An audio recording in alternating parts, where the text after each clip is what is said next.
So, ayan guys, tayo naman ay muli nga babalik kung saan tayo ay nanggaling. At doon naman tayo sa bandang ibaba. Tapos na tayo dito sa bundok.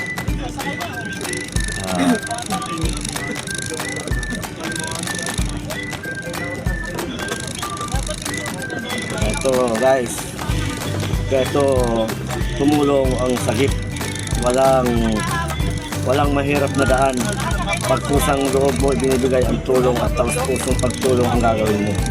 So guys, ito sarap sa feeling na nagsasacrifice ka para sa mga kababayan mo at kahit pa paano nakapagbigay saya,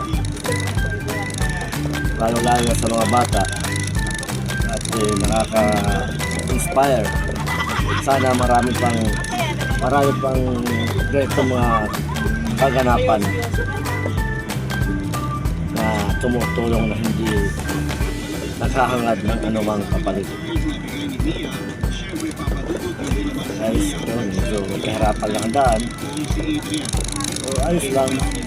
Tulad na sinasabi ko lagi, walang mahirap sa taong nagsisikap upang maabot ang kanyang pangarap.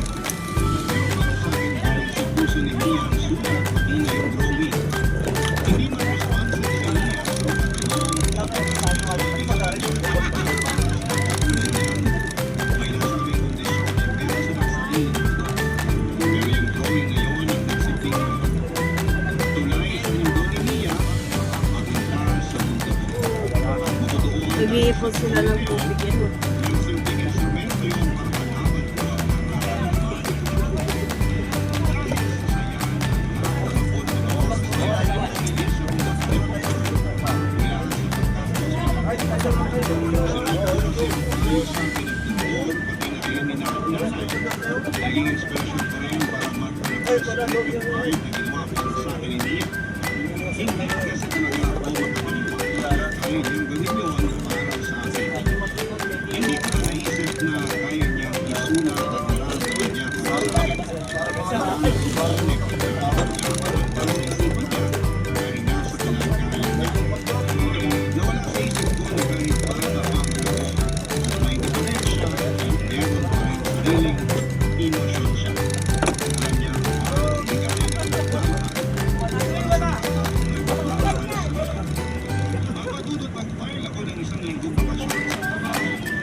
Nakita mo yung kausap ko?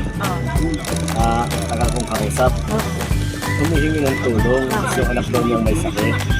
Sabi ko na, hindi naman po kami akala sa politika. Hindi po sa politika ito.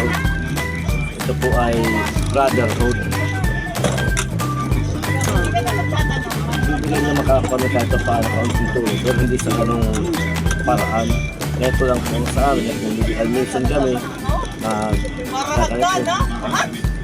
ay, ganun. Bakit anong nangyari sana? May sakit, na-check up daw.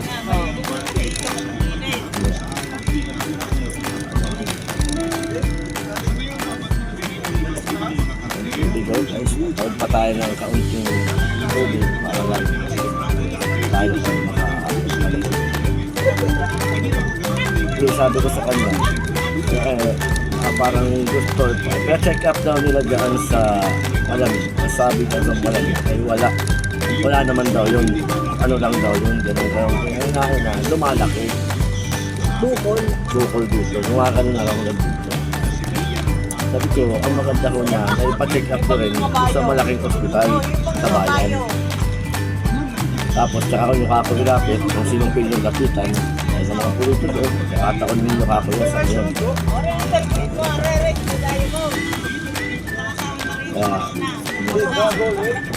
Ang aking kako sa Jason lang, wala ka akong maya. So guys, wala kaanong tao rito, tayo ay lilipat sa isang lugar ulit kung saan maraming tao. Kasi hindi pa naubos yung ating dalang pagkain. Lilipat naman tayo sa isang subdivision. Subdivision siya pero hindi naman siya kagaya naman subdivision. At doon natin naman dadalhin ang ibang ating pagkain para makapagbigay kaunting saya sa mga bata at pati rin sa mga guys, kinakarga na nila at hindi makikita. Hindi na lang kinakayos. So, tabayanan nyo, mamaya-maya, pag tayo nahandoon na ay akin ng uli i-video para meron kayo hindi ako makikita kung saan kami doon yung lipat.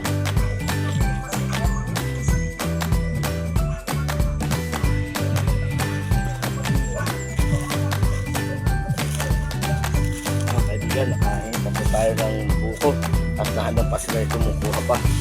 Tayo yung buko ng mga taga rito.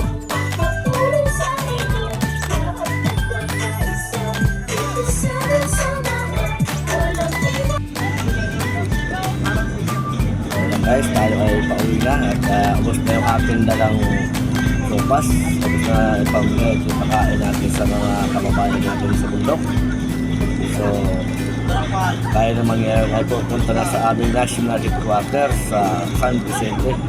So guys, ay atin namang pinipitin at hukasan ng mga ginamit at nagamit. So, samahan nyo ako sa ating biyahe papunta roon sa mga pwede sa ating national headquarters sa Sagip Radiance.